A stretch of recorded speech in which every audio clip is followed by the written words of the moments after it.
जय श्री राम। राधे राधे। यं ब्रह्म वेदांत विदो वदन्ते परम प्रधानं पुरुषं तथान्ये विश्वोद्गते कारणमीश्वरं वा तस्मै नमो विघ्न विनाशनाय। विघ्न विनाशक गणेश जी आपके समस्त विघ्नों को नष्ट करके आपके मंगल कार्य की कामना को सदैव पूर्ण करें। हम भगवान से यही कामना करते हैं, आपका दिन हमेशा शुभ हो।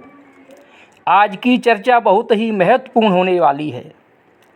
आज मैं आपको बहुत ही खास बात बताने जा रहा हूँ, जिसकी हमेशा ही बहुत लोगों को आवश्यकता रहती है। यह कि किसी कन्या के विवाह में विलंब क्यों होता है। आज मैं कन्या के विवाह में विलंब होने की बात किए लेता हूँ। इस प्रकार से कोई न कोई जानकारी में अवश्य देता रहता हूँ। तो कन्या के विवाह में विलंब क्यों होता है, कन्या के विवाह में विलंब होने का मुख्य कारण क्या हो सकता है, आज इसी की चर्चा करता हूँ, आपको बताता हूँ। इसी प्रकार से कहीं उस कन्या के विवाह में देरी होने का मुख्य कारण उसका शयन कक्ष तो नहीं है, जहाँ कन्या शयन करती है, सोती है। इसी प्रकार से आज मैं बताता हूँ, अगर कन्या का शयन कक्ष यानी सोने का जो कमरा है, सोने का जो रूम है, वह आग्नेय कोण पूर्व और दक्षिण दिशा का कोना, ऐसा तो नहीं है। आपको ये विचार करना है।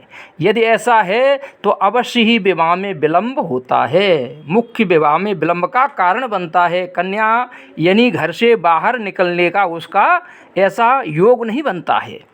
कन्या बहुत समय तक घर में रुकने वाली है, आपको ये समझ लेना है। यानी आग्नेय कोण में जो पूर्व दिशा का कोना होता है, पूर्व दिशा और दक्षिण दिशा का कोना, इसको आग्नेय कोण कहते हैं। अगर कन्या का इसमें शयन कक्ष है तो आपको ये विचार करना है, कन्या के विवाह में अवश्य ही विलंब होता है। कन्या के पिता नाना प्रकार से उपाय करते हैं, नाना प्रकार से इधर उधर वर की खोज करते हैं, लेकिन कभी पता चलता है कन्या के पिता को वर पसंद नहीं आता। कभी कन्या के पिता को वर पसंद आ गया लेकिन माँ को पसंद नहीं आता। कभी माँ को पसंद आ गया तो उसके भाई को पसंद नहीं आता है कन्या के को। और कभी सबको पसंद आ गया, लेकिन कन्या को जब फोटो दिखाया जाता है या उसके बारे में बताते हैं तो कन्या उस वर को पसंद नहीं करती है। इसका भी यही कारण होता है। अब इसमें क्या करना है कि कन्या जब विवाह योग्य होती है, कन्या का विवाह करना है तो उसको आप क्या करें, वायव्य कोण में शयन कक्ष होना चाहिए उसका। वायव्य कोण का मतलब ये होता है पश्चिम दिशा की और उत्तर दिशा की तरफ की दीवार। आपका कोई भी रूम बना हुआ है, कोई भी कमरा बना हुआ है जो कि आपके मकान, आपके प्लॉट से पश्चिम और उत्तर दिशा के बीच का कोना होना चाहिए। इधर को कन्या अगर शयन करती है तो शीघ्र ही अच्छे वर के साथ में उसकी शादी होती है, उसका विवाह होता है, सुंदर वर की प्राप्ति होती है और कन्या शीघ्र ही विवाह होकर के उस घर से बाहर निकल जाती है, दूसरी जगह जाकर के रानी पटरानी बन जाती है, कहीं न कहीं वधू बन जाती है। तो यह मैंने आपको उपाय बताया। अगर आपका बेड उसमें बिछा हुआ है तो आपको ये ध्यान रखना है कि कन्या अगर उस दिशा में लेटती है, विश्राम करती है, तो उसका सिर दक्षिण दिशा की तरफ को करना है। सिर दक्षिण दिशा की तरफ करें या फिर पूर्व दिशा की तरफ करें, ये दो दिशा ही सिर करने के लिए शुभ होती हैं। इच्छुक वर प्राप्त करने के लिए अगर किसी कन्या ने किसी वर को देख लिया है, उसे पता है कि मैं इसको वर के रूप में, पति के रूप में चाहती हूँ, लेकिन वह उसको प्राप्त नहीं होता है। वो नाना प्रकार के उपाय करती है, बहुत चाहती है, घर वाले पैसा भी अधिक देने को तैयार हैं, दहेज देने को तैयार हैं, लेकिन किसी न किसी प्रकार से बात नहीं बन पाती है। तो इच्छुक वर प्राप्त करने के लिए मैं आपको बहुत ही बढ़िया जानकारी देने के लिए जा रहा हूँ। पूर्णमासी की रात को क्या करना है, कन्या को पूर्णमासी की रात, पूर्णमासी होती है, चंद्रमा पूर्ण होता है, उस कन्या को एक कटोरा में साबुन या सर्प की झाग बनानी है।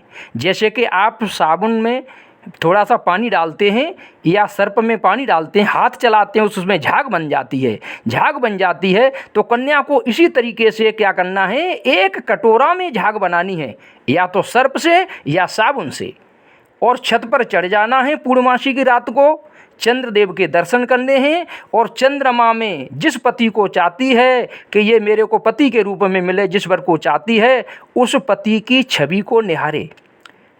चंद्रमा में उस पति की छवि को निहारे, चंद्रदेव के दर्शन करे, वहाँ क्या देखे कि हमारे पति की छवि है, उसी छवि को देखे जिसको देख चुकी है, जिसको पति के रूप में चाहती है। और उसके बाद में सीधे हाथ पर झाग रख करके, उस कटोरा में से झाग रख करके उस झाग को फूंक मारनी है, चंद्रमा की तरफ को करके इसी प्रकार से फूंक मारनी है।